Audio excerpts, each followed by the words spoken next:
그 빅테크 기업들이 그 금리가 올라가면서 주가가 많이 빠졌다가 다시 금리가 약간 빠지면서 다 조금씩 회복하고 있어요. 그래서 근데 그 기간 중에 한 1년 정도의 뉴스 플로우를 보면은 주로 실리콘밸리 베이스의 빅테크 기업의 대규모 레이오프가 있었죠. 근데 그런 류의 회사들의 그 분기 실적이 더러 서프라이즈가 나온단 말이죠. 근데 그게 이제 사실 이렇게 지나놓고 보면 빅테크 기업들의 원가라는 게 인건비에 뭐가 드냐. 뭐 반도체 서버가 좀 들어가고 나머지는 대부분 다 인건비니까 그거를 10,000명, 20,000명씩 이렇게 레이오프를 하면 분기 재무제표에도 그냥 바로 반영이 되는 거 아닌가. 그래서 사실은 이제 금리가 더 이상 오르지 않고 경기가 더 물론 이제 경기에 대한 걱정이 없는 건 아니지만 다시 이들 빅테크 기업의 주가의 부상 다시 만약에 주식시장이 된다라고. 왜냐하면 이제 우리 임용록 교수께서도 9월이면 어쩌면 금리를 낮춰야 될 수 있다. 낮출 거라는 전망보다는 낮춰야 된다는 그런 입장인데 그게 어느 정도 그 갭이 있다 하더라도 금리를 더 이상 높이지 않는 국면이 된다면 다시 성장주의 시대가 올 수도 있지 않을까라는 그런 기대도 있는 것 같습니다. 물론 이제 팬데믹이 끝나고 엔데믹이 와서 그 비즈니스 환경은 좋은 건 아닌 것 같은데 그럼에도 불구하고 코스트라는 측면에서 그렇게 신축적으로 줄일 수 있는 기업을 확인하는 거 어떻게 보시는지요? 뭐 이제 투자적 관점인데요. 이게 이제 기본적으로 이제 2월 1일 날 0.25%를 내밀었어요. 근데 이제 제가 작년 10월부터 이제 알게 모르게 말씀드렸던 부분이 3월에 변곡점이 온다, 인플레이션. 그 당시에 제일 힘들었었을 때요. 그래서 10월쯤에 제가 이제 뭐 알게 모르게 말을 했었던 거는 3월에 변곡점 오니까 좀 기다려라, 인플레이션. 6월에 약속이 6월에 온다. 이렇게 계속 달릴 수밖에 없었던 상황이었어요. 그래서 여러분이 3월부터 인플레이션 꺾이는 걸 보실 거예요, 지금. 근데 문제는 코어 CPI는 달라요. 집이 모자라거든. 그래서 이게 문제예요. 정책 실패입니다, 이거. 안타깝지만. 한국도 그렇고 미국도 그래요. 우리 개인들은 거기서 살 수를 잘 찾아야겠죠, 기본적으로. 일단 2월 1일 날의 액션이 굉장히 중요했어요. 아마 월가에서도 3월과 6월을 다 아마 계산하고 있을 겁니다. 계산했을 거예요. 뭐 제가 봐도 10월 달에 이미 나왔던 거니까.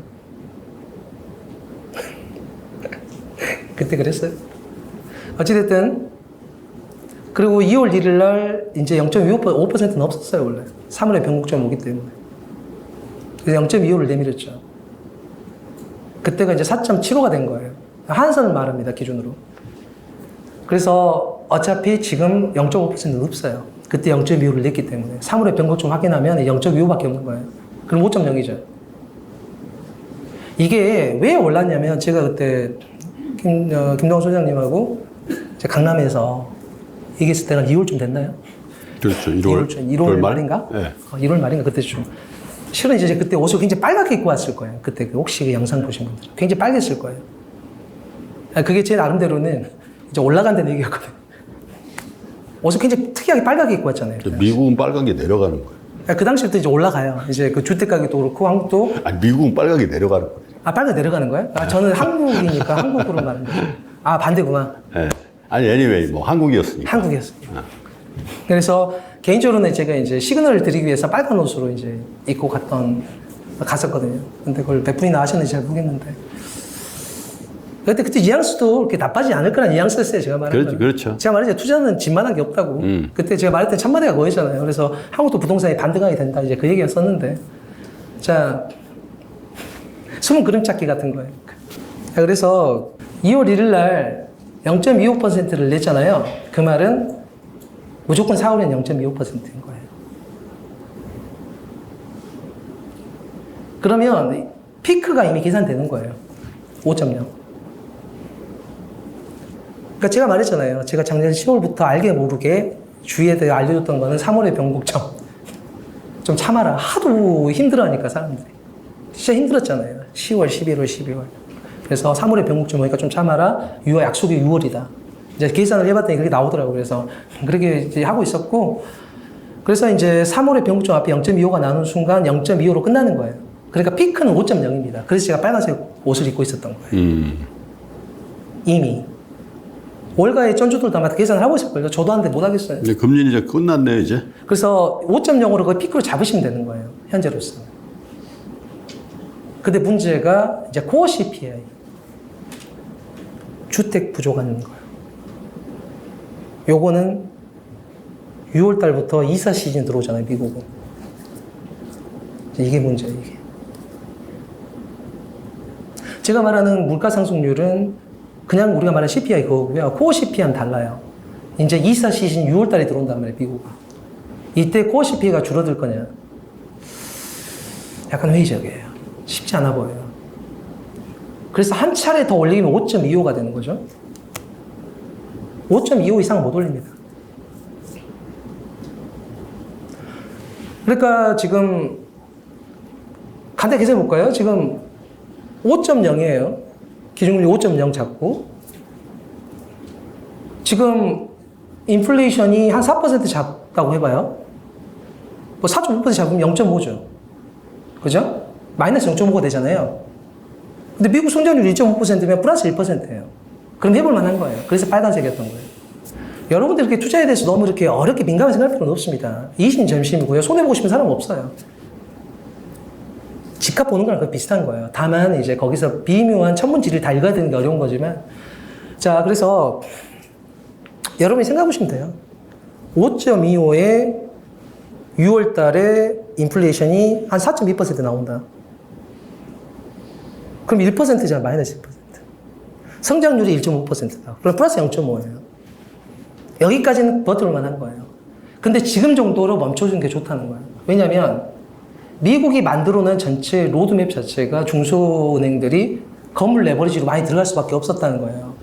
그래서 여기서 대출 회수가 어렵다는 거죠.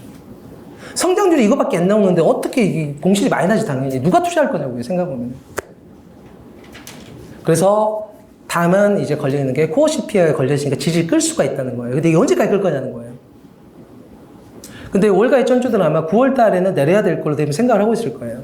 왜냐면 지금은 경기 침체 이제 초입이에요.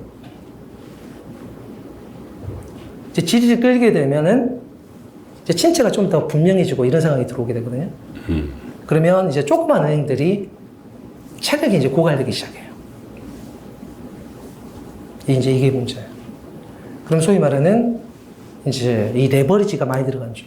이쪽에서 균열이 생기게 되는 것이고, 이렇게 되면 전액 예금자를 보호를 해주는 거가 약속이 돼야 돼요. 그래야 사람들이 버티지, 계속. 믿고. 근데 미국 정부가 뭔 돈으로 할 거예요? 여러분이 세금을 많이 내시든가. 그래서 현재 9월 달에는 0.25%를 내려줘야 됩니다. 그래서 그래요. 그래서 그 주식들이. 자, 그러면 이제 경기 초입, 경기 위축의 초입 부분. 이 초입 부분에서 이제 기준금리를 이제 내리게 되잖아요? 그러면 이제 또다시 시소게임 또 할까요, 저하고? 똑같은 거예요. 어려운 얘기 한 게 아니라 지금 오늘 하는 것도 민망해 죽겠어요. 하여튼 똑같은 얘기, 뭐 간단한 얘기밖에 안 하고 있으니까. 시소게임을 하려면 기준금리는 국채랑 시소게임을 해야 될 거 아니에요? 그럼 기준금리를 내립니다. 기준금리를 내려요.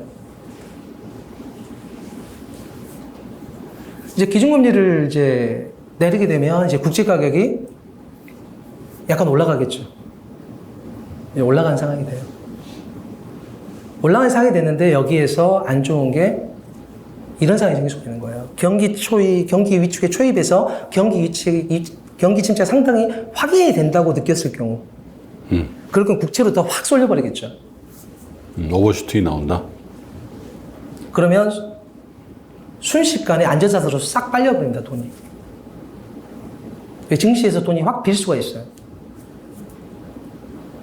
그러니까 적당한 시점에 금리를 내리기 시작해줘야 되는 거예요. 근데 FRB가 그걸 잘 못할 것 같은 느낌이에요. 지금까지 해왔던 걸 봤을 때. 원래 뭐 책도 읽던 사람이 있는 거잖아요. 노는 것도 계속 노는 사람이 노는 것이고. 그래서 그 부분에 대해서, 일단 1차적으로 생각할 필요가 있어요. 지금 시점에서는요. 그리고 2차적으로는 미국의 성장률에 대한 의심이 생긴다. 확실히 경기 침체일 것 같아요. 다 필요 없고 현금만 가질까요? 다 국채도 다 필요 없고 이럴 수도 있겠죠. 그죠?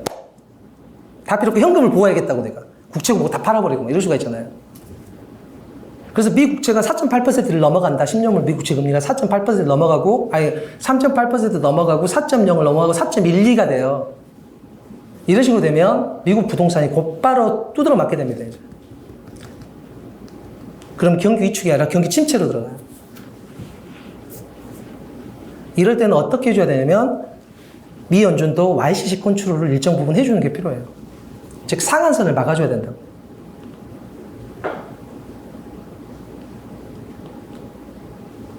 그러니까 이런 보호장치가 있으면 그런대로 우리가 말하는 두 가지 시나리오 중에 한쪽은 막을 수가 있어요.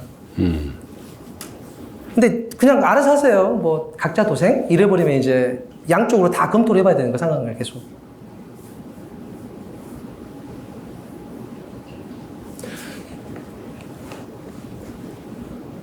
지금 현재 시점에서는 정확히 이제 말할 수 있는 부분은 빠르면 9월, 늦으면 11월에는 0.25%를 내려주면서 플러스 경제 성장률에 대한 확증을 강하게 가져가 줬을 때 소비 시즌이랑 딱 부딪혀주면서 증시를 끌어가는 모양새가 현재로서는 가장 좋아 보이는데 6월 달에 인플레이션은 약속의 6월이 올 거니까 괜찮은데 문제가 이제 쉘터링 코스트 있죠.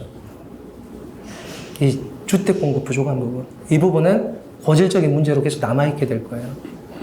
그래서 기준금리를 내렸을 때 우리가 계산을 해봐야 됩니다. 계산을 해봐서 미국 성장률하고 계산을 해보고 해볼 만한 상황이다. 그리고 미국채 상방과 하방 쪽에 대해서 미 연준이 뭔가 개념을 갖고 움직인다 느낌이 있을 때는 너무 걱정 안 하셔도 되는데 각자 알아서 하세요. 이러면 위쪽, 아래쪽, 위아래. 그 노래가 이제 위아래, 위아래. 그래서 이렇게 해서 위아래를 도 살펴야 된다. 그리고 안전하면 그때 하시라. 뭐 그때 제가 다시 만나면 좋겠지만 뭐 제가 혹시 하겠어요. 그러니까 그런 정도? 그래서 위아래로 이런 시나리오를 갖고 지금은 너무 걱정하시기보다는 생각해보면 지금 이제 뭐 5, 6, 7, 8 그죠? 이제 9니까 이제 넉 달을 이제 버텨야 되는데 넉 달은 휴가 시즌이잖아요. 그냥 그저 그런 거예요, 그런 거. 이런 상황으로 지속될 이제 개연성이 높다고 말할 수 있겠습니다. 그 저하고 그 네브라스카의 오마에 같이 갔던 강한국 작가는 4월 23일 날 주식을 다 팔고 왔더라고. 그래서 내가 그 네브라스카에서 저 오마에서 만나서 너무 부럽다 네가.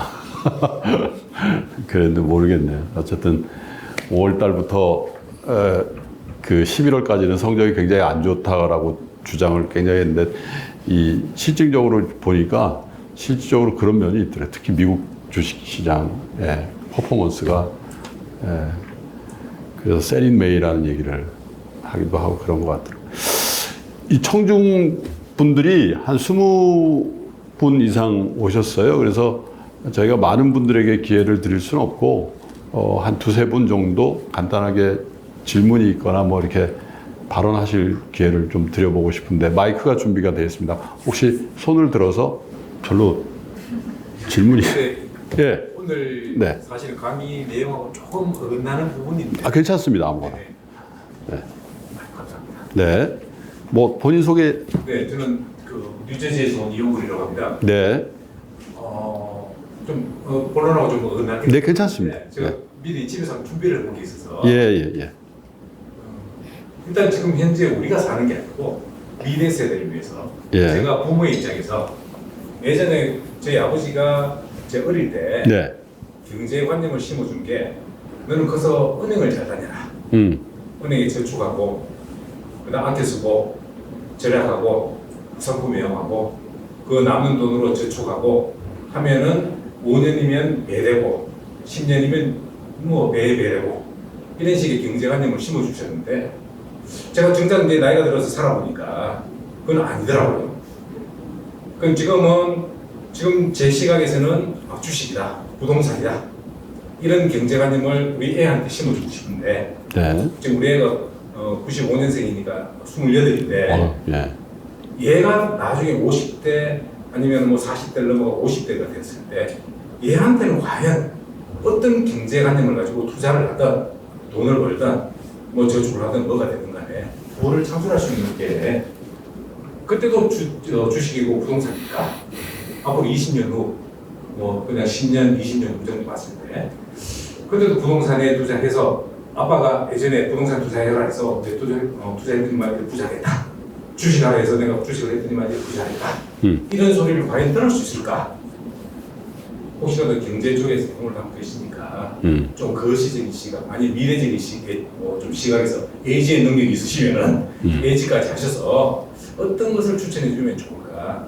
요즘 나오는 게 뭐 가상화폐도 있고 뭐 아까 메타버스도 있고 뭐 여러 가지겠지만 이런 어떤 사실 모르겠습니다. 이건 좀 불확실성이 많은 것 같고 좀 이렇게 현실성이 있는 거라든지 아니면은 실질적으로 뭐 어떤 경제 분야에서 논의가 될 수 있는 그런 부분이 있는가 그런 것을 조금 이렇게 네. 싶습니다. 네.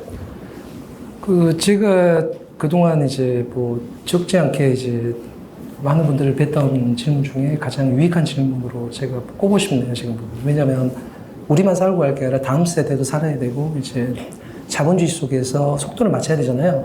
결론적으로 말하면 저축으로는 보세요. 지금 아버님께서 말씀하신 거는 복리의 마법을 말하는 거예요. 조건은 이겁니다. 아프지도 말고 큰 돈 쓸 것도 없고 100만 원 모아서 120만 원 되면 120만 원을 또 이건 그렇게 하라는 거잖아요. 여러분이 인생을 살 때 본인의 인생에 이제 평가를 하실 때 보통 저는 어떤 속도로 삼냐면은 본인이 건강보험을 들었는데 한 번도 해지한 적이 없다. 그럼 굉장히 좋은 인생을 사신 겁니다. 생각보다 해지할 일이 많아요, 세상에. 별일이 많다는 소리예요. 자, 그래서 기본적으로 아버님께서 말씀하신 거는 이제 복리의 마법을 찾으라는 건데 자본의 총량으로 보면 개인 것보다는 한 사회 갖고 있는 게 100배는 더 많아요. 1000배, 만배, 1000만 배, 1억 배. 그래서 같은 속도로 늘어나게 되면 무조건 필패입니다, 필패. 결론을 하면. 이걸 이기고 싶으면 돈이 아주 많아야 돼요. 1번은 정리가 됐어요. 그 저축만은 능사가 아니다. 두 번째, 성공을 꿈꾸기 전에 생존부터 하라. 새도 둥지가 있어야 알을 낳는 법이에요. 젊은 분들은 종잣돈을 반드시 열심히 모아서 집을 사놔야 됩니다. 왜? 다 필요한 거니까. 나도 필요하고 누구나 필요하거든요.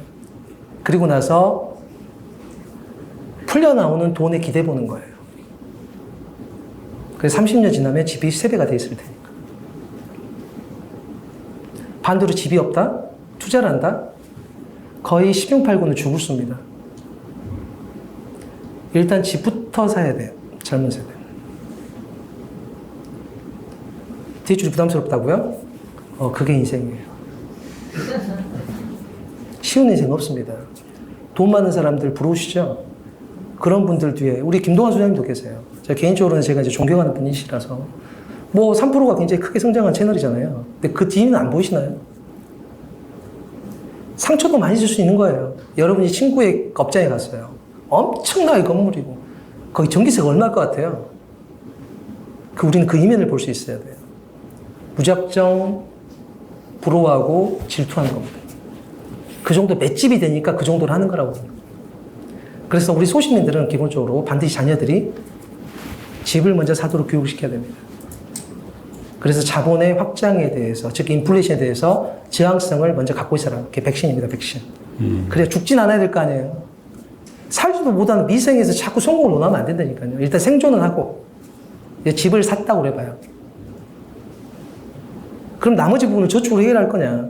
이 부분이잖아요. 이제 여기서 제일 먼저는 뭐냐면 그 다음 세대의 가치 투자는 일단 기본이 제일 1번이어야 돼요. 무슨 말이냐면 교육비에는 돈을 아끼지 말라는 소리예요. 그럼 나 쓸 돈이 없는데요? 제가 보기엔 그게 인생입니다. 친구 아들 딸 용돈 주고 나면 내가 밥 먹을 돈이 없어요. 그래서 어른 노릇하기가 참 힘들거든요. 내가 평생 돈을 벌어서 집 한 채 사고 자녀 교육을 위해서 돈을 쓰고 친구 아들 딸 만나서 용돈 주고 났더니 내가 쓸 돈이 없어. 전 그게 인생처럼 느껴져요, 항상. 그걸 모두 다 이렇게 할 수 있는 사람도 많지도 않고. 그래서 우리에게는 서로의 연민을 약간 가질 필요는 있는 것 같아요. 이심전심이라. 너무 부러워하고 그런 것보다도. 그럼 좀 더 따뜻하지 않을까 싶고요. 그래서 먼저 집을 확보하라고 그러고, 두 번째는 미래 자식에 대한 투자. 이건 반드시 돈만을 말하는 게 아닙니다. 인생의 가치관. 소크라테스가 진선미가 중요하다고 그랬잖아요. 무슨 말이냐면은 진리를 아는 자가 선과 악을 구별할 수 있는 거예요. 선과 악을 구별해야 아름다움을 논할 수 있는 거라고. 감히 아름다움을 미리 논하지 말라는 거예요. 그래서 진리를 알아는 거거든요. 마치 우리하고 똑같은 말이에요. 생존을 하고 나서 도약을 해서 성공이 있는 건데, 생존도 못한 상황에서 성공을 논한다? 죽습니다. 또 죽어야만 하고. 거듭 말하지만 이 사회에는 진화가 무서운 이유는 진화는 속도가 빨라요. 내가 아무리 열심히 건다고 해서 진화 이기는 게 아닙니다. 내가 달렸어요. 근데 사회의 진화 속도는 비행기예요. 사망입니다. 속도를 이길 수 있어야 돼요. 그러니까 속도를 이기기 위한 안전장치 1번이 집을 사는 겁니다. 한국은 조금 얘기가 달라요. 한국은 부동산에 민감해서 별로 얘기하고 싶지는 않고, 미국 같은 경우는 이제 자녀들이 집을 사는 게 먼저고요. 두 번째는 가치관의 형성. 이 가치관을 잘 전달해 줄 필요가 있어요. 그리고 나서 거기에 경제관념도 들어가겠죠. 그 진리를 논하게 만들어야 되고요. 그래서 선과 악을 구별시키고 마지막에 아름다운 인생을 살 수 있도록. 진리도 모르면서 아름다운 논하면 안 되는 거거든요. 그래서 그런 걸 전달을 시켜주시고요. 그리고 이제 여유가 있을 경우만 말하는 겁니다. 여기까지가 보통이에요. 인생에. 여기에서 조금 더 여유가 있으실 경우에만 소위 말하는 투자로 크게 돈을 버는 거에 대해서 알릴 수가 있는데 조건이 있어요. 부모님은 평생 책을 한 번도 안 읽었어요. 자식의 책을 읽을 확률은 하늘에서 복 떨어진 거랑 비슷한 겁니다. 본인은 평생 100m 달리기 한 번도 안 해봤어요. 자식한테 9초를 기록해라. 똑같은 얘기예요.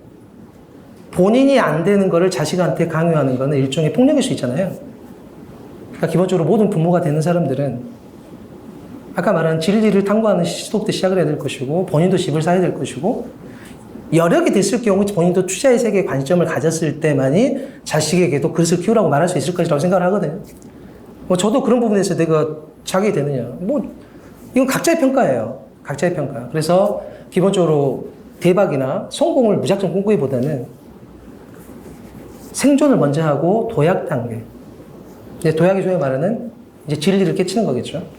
그리고 성공으로 가는 거는 소위 말하는 투자의 세계일 수 있어요. 그리고 투자라는 건 기본적으로 위험한 거잖아요. 그래서 제가 전하고 싶은 마지막 말이 있습니다. 저의 개인적인 인생이기도 하고, 제가 이제 10년 동안 이제 김동환 소장님이랑 이제 알게 됐고, 이제 제가 이렇게 막 쉽게 사람을 친해진 성격이 아니라서 진짜 오래 걸린 거죠. 오래 걸린 건데, 똑같을 거예요, 아마. 꿈이 있어 도전을 하는 거죠. 그죠? 꿈이 있어 도전할 때 고통이 찾아올 거예요. 그 고통을 친구처럼 맞이해야 됩니다. 그래서 꿈이 있어 도전할 때 고통이 찾아오거든 친구 맞듯이 하라고요. 왜? 투자가 맛이 것 같나요? 버는 사람밖에 안 보이니까. 한 명의 웃음 속에 99명의 슬픔이 있는 거예요. 저는 그게 진실이라고 생각해요. 그래서 웃는 사람만 좋아할 게 아니라 99명의 아픈 사람들에게 더 때릴 필요는 없는 거잖아요. 우리 모두 그래야만 하는 것이고. 그래서 자녀분들에게 일단 도약까지의 진리를 잘 가르쳐주고, 부모 스스로 이제 소위 성공이라는 거에 가까이 가도록 노력을 하면서 소위 말하는 이제 고통, 우리가 말하는 투자 위험성이겠죠. 이걸 친구처럼 맞이해야 되는 거예요. 이걸 친구처럼 맞이하지 않을 사람이 성공을 한다? 글쎄요, 제가 여러분하고 달리 친해지는 확률하고 비슷할걸요? 좀 답변이 됐나 모르겠습니다. 큰 담론이라서요. 그 첨언을 좀 한 가지 해드리고 싶은데, 뭐 저의 경험이기도 하고요. 많은 유산을 물려줘서 부를 물려줘서 굉장히 좋은 조건에서 출발하게 하는 것도 하나의 방법인 것 같습니다.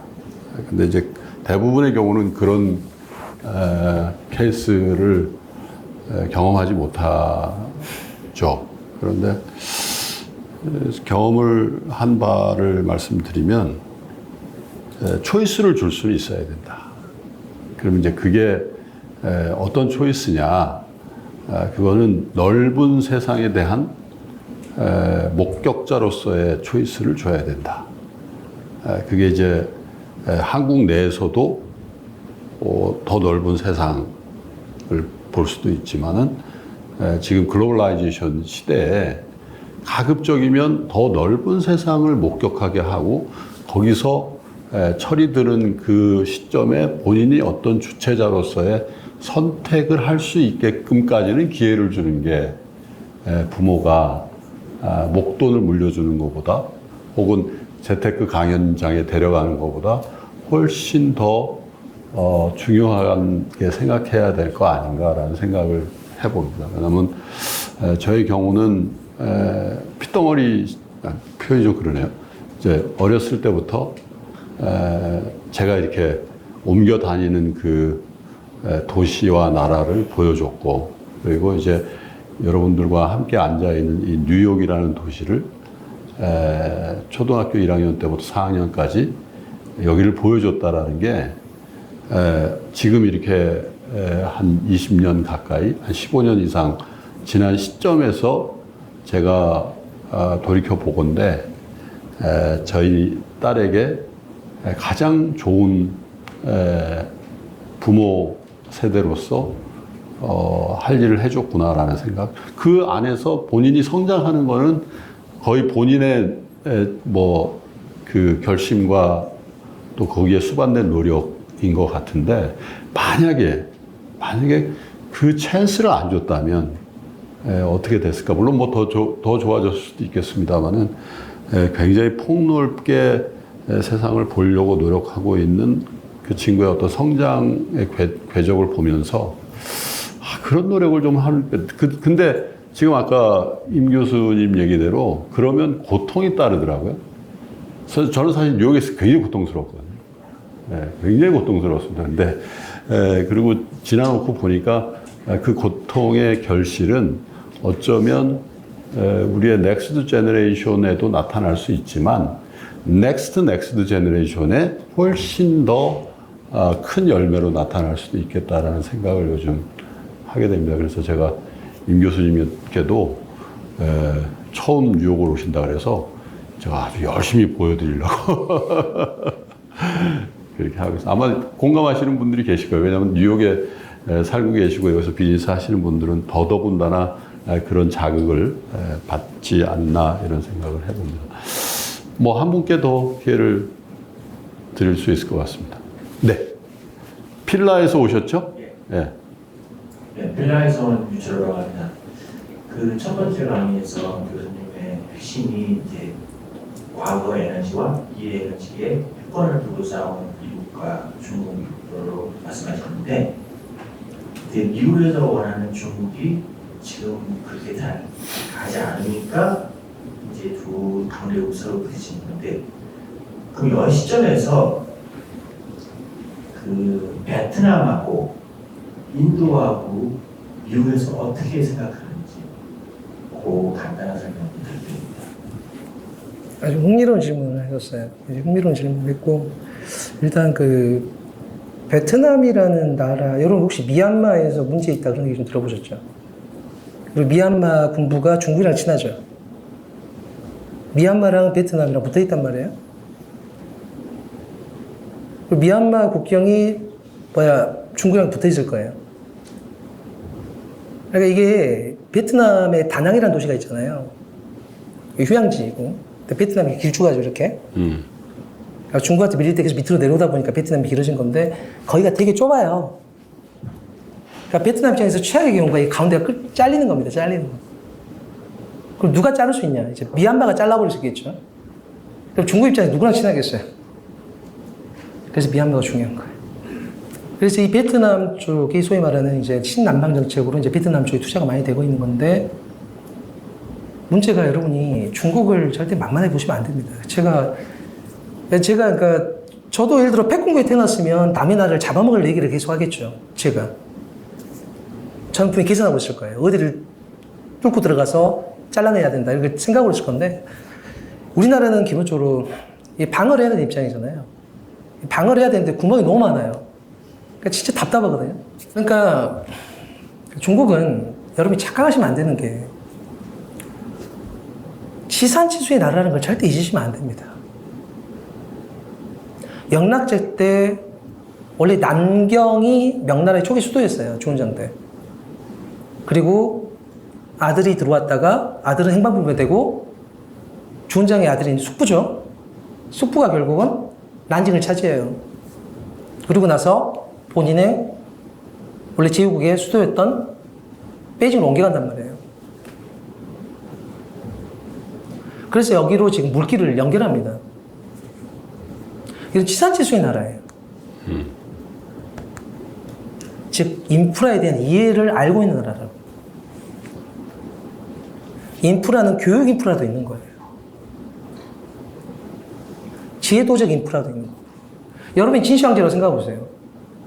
세금을 걷어야 돼, 세금을. 그런데 도량이 다 틀려. 그러면 각각 세금 달라질 거 아니에요. 안 되지, 당연히. 그러니까 제대로 되지 확인해야 되는 거예요. 계속 돌아다니죠. 그러다 사망한 거예요. 그러니까 중국은 지형상 자연관계가 거의 없습니다. 그래서 기본적으로 통합되어 있는 게 기본 원리예요. 그리고 북쪽에 몽골까지 고비상으로 밀고, 서쪽에 신장 이후로까지 타클라만 사업까지 밀어야 되고, 히말라야까지 밀어야 되는 거예요. 이렇게. 그래야 내가 안전하니까. 인도랑 싸우기가 그게 불가능하다. 둘이 싸우면서 인도하고, 히말라야 정상에 가야 돼. 어떻게 싸우려면 이게 되게 어렵게 한번 싸운 적 있잖아요. 그러니까 이게 어렵다고 싸우는 구조가. 그러니까 중국은 그럴 수밖에 없는 것이고. 그래서 중국은 기본적으로 인프라의 나라라는 걸 잊으시면 안 됩니다. 인프라는 연못하고 똑같아서 그래야 거기서 잉어도 살고 뭐도 살 수 있는 거예요. 중국은 그런 나라예요. 그러니까 생산성이 나오는 거라고. 그러면 여러분이 베트남이나 인도가 그만큼 인프라에 대한 이해가 깊은 나라라는 거 먼저 체크하셔야 돼요. 인프라. 우리가 지금 이렇게 대담을 할 수 있는데 어디서 하냐면 그냥 마룻바닥에 앉거나 운동장에 앉아서 할 수도 있어요. 그것도 하나의 방식이니까요. 근데 마이크가 없으면 어떻게 됐어요? 서로 막 악지르면서 막 얘기를 하고 갔다 왔다 막 해야 될 거 아니에요. 이렇게 하는 대담도 있을 테고, 지금처럼 우아하게 앉아서 하는 것도 있을 수 있잖아요. 마이크를 이용해서. 이게 인프라라는 거예요. 그러니까 베트남과 인도의 인프라적 이해가 얼만큼 깊냐 강하냐, 그게 바로 생산력으로 연결이 되는 거예요. 생산이 많아져야 규모의 경제로 단가가 떨어질 거예요. 그러니까 규모 경제 어린애기 알아요. 간단해요. 규모의 경제란 많이 생산하면, 여기서 단어가 중요합니다. 평균적으로 비용이 빠져요. 그럼 평균적으로 가격을 어떻게 하겠어요? 평균적으로 가격을 내릴 수 있다고. 다른 얘기가 아니라. 그러니까 생산량이 있어야 평균적으로 원가가 빠지니까 평균적으로 가격을 내린다고요. 평균적으로 가격이 싸니까 모든 사람이 평균적으로 누리기가 쉽겠죠. 하나의 브레이크스루, 이게 돌파하는 개념이 아니라 평균적으로 왔다 갔다 한다 그 말이에요. 그러면 베트남과 인도가 평균적으로 왔다 갔다 할 능력이 되냐 그 말이에요. 그래서 일종의 화두기도 합니다. 그래서 이 부분에 대해서 고민을 해보시고, 인도나 베트남이 평균을 움직일 정도로 이 정도의 인프라를 갖고 있고 투자가 되어가고 있느냐. 그게 아니면 중국을 대체하기 좀 어렵겠죠. 그럼 미국이 평가했을 때 중국을 대체하기 어렵다면 중국 너는 기술 중진국으로 머물러 있어라. 왜? 소비가 경제의 3분의 2다 나는. 네 물건이 비싸지면 소비가 위축돼. 내가 안 좋아. 그러니까 반도체나 배터리는 하지 말고 그냥 만들던 거 말하고. 이럴 수가 있겠죠? 중국은 평균을 움직일 수 있는 나라잖아요. 세다니까요. 실제 세다고. 세요. 굉장히 강합니다. 그래서 평균을 움직일 수 있는 나라고, 이 평균을 움직일 수 있기 때문에 돈이 쌓이는 거예요. 내 친구가 평균적으로 다 강해요. 그러면 나의 세력은 굉장히 세겠죠. 근데 개천에 용나서 혼자. 무슨 말인지 알겠죠? 한계라는 개념은 개천에서 용나는 개념이에요. 그래서 평균을 움직일 수가 없어요. 근데 규모라는 건 평균을 움직인다. 그게 중국의 유리입니다. 중국은 평균을 움직이면서 평균적으로 가격을 내려줘요. 그래서 평균적으로 돈을 빼온다고. 이 돈 갖고 이제 반도체하고 에너지 패권에 도전을 하는 상황이고, 어차피 독재 국가는 나의 친구. 왜? 나도 당연한 게 없거든. 이런 식이니까 사실 그런 나라는 되게 편하겠죠. 이제 이렇게 움직이고 있는 상황이에요. 그래서 미국 입장에서는 중국이 평균 움직이는 힘이 여전하고, 베트남이나 인도가 평균을 움직일 수 있는가를 봤을 때 이게 불가능하다면 캡을 씌워야겠죠. 중국한테 캡. 중국은 캡을 그때 받아들여야 돼요? 벗어나야 돼요? 벗어나겠죠. 그게 제가 처음에 말했던 그런 부연 설명이 이해되시는 그 길목이라고 생각하시면 될 것 같아요. 이 정도로 하겠습니다. 네. 혹시 한 분 기회를 드려볼까요? 네, 여성분. 에너지 패권 전제 마이크를 좀 주시면 좋겠습니다. 저희 녹음 때문에. 네, 간단히 소개 좀 해주시죠. 저도 에너지에 관한 질문 드리고 싶은데요. 뭐 아까 셰어게스 말씀도 하셨고 2차 전지 이런 거에 대해서도 말씀하셨는데 사실 미래 에너지의 화두는 재생 에너지잖아요.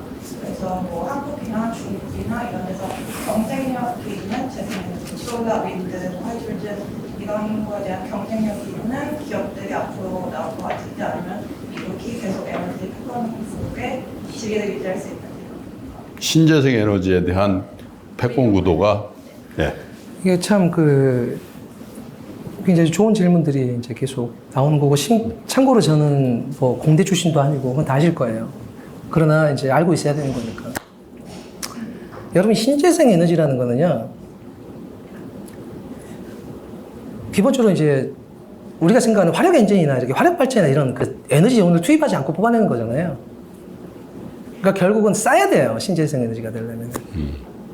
그리고 이게 되돌려 쓸 수 있어야 되거든요. 그러니까 2차 전지라는 게 이제 동시에 들어오는 상황이 되는 것이고. 그럼 한국을 말씀하셨는데, 한국에서 제 기억에 날씨 좋은 게 며칠 안 될걸요, 한국은. 한국이 겁나 추워요, 생각보다.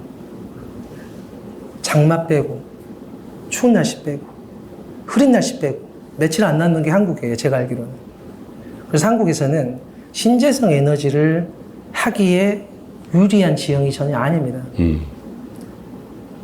태양광이라는 게 소위 말하는 아인슈타인이 말하는 광전 효과잖아요. 금속 표면의 전자가 햇빛이니까 뭐냐, 결국 자외선이 파장이 짧잖아요. 이렇게 때리는 게 아니라 이렇게 때리면 우리가 아프잖아요, 똑같이. 이렇게 자외선도 뚜드러 패버리면 짧은 파장으로 전자가 못 견디고 튀어나온다. 이게 광전 효과잖아요. 전자의 흐름이 전기니까. 그게 전류잖아요. 그러니까 결국 말하면 맑은 날이 많아야 되는 거예요. 기본적으로 한국은 불리합니다. 두 번째, 풍력. 풍력이 달라면 바람 계속 불어야 되잖아요. 계속. 근데 문제가 이제 바닷가 같은 경우는 저주파 같은 걸 생각해 볼 필요가 있어요. 북해 쪽은 왜 노르웨이나 스웨덴 사람들이 앞바다에서 조업을 안 하고 굳이 멀리 가갖고 막 이렇게 할까요? 이렇게 생각해보면.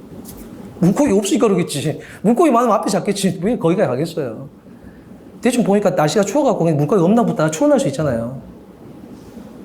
근데 우리나라는 황금어장이라는 게 분명히 제가 단어를 들었거든요. 여기에 기둥을 한 200개 박는다고 생각을 봐요. 그럼 바람이 돈다고 합시다. 그럼 기둥에서 뭐가 발생하겠어요?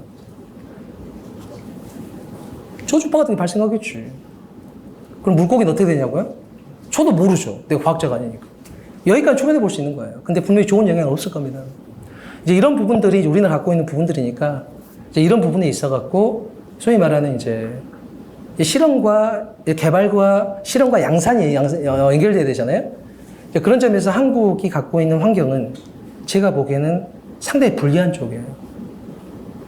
상당히 불리하고 결국은 이제 에너지라는 측면에서 신재생 에너지 쪽으로 진행돼야 될 때 한국이 유리하냐?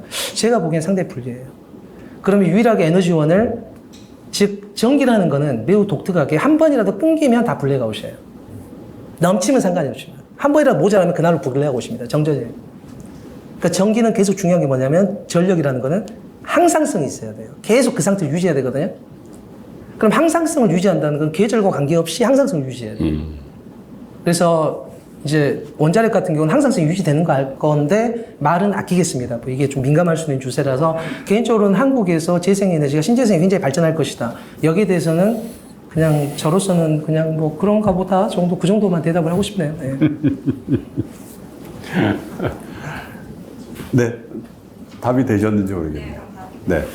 자, 매번 우리 한양대학교의 임영록 교수님과 이렇게 대담을 하다 보면, 저는 왜 이렇게 지식이 짧을까, 이런 생각을 하게 되기도 하고, 또 어쩔 때는, 여러분들과 아직도, 그 임영록 교수님과의 소통에는 제가 좀 필요하구나라는 생각도 하게 되는 것 같습니다. 뉴욕에서도 비슷한 생각을 했는데, 바라기는 뉴욕에 더 많은 우리 교포 교민들과 더 좋은 그런 만남의 기회가 있기를 바라보겠습니다. 다음번에 여러분 더 유익한 자리에서 다시 뵙겠습니다.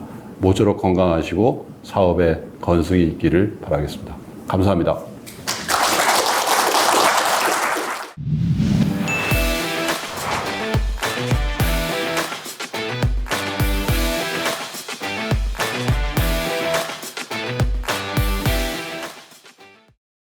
특별히 오늘 이렇게 훌륭한 이런 강연의 자리를 배려해 주신 몇 분께 공개적으로 좀 감사의 말씀을 드려야 될 것 같습니다.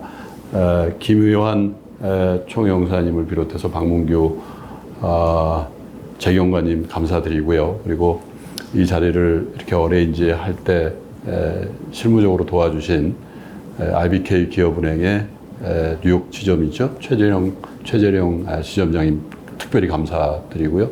또 더 코리아 소사이어티에서 이렇게 무상으로 저에게 장소를 제공해 주신 마이클 번이시죠?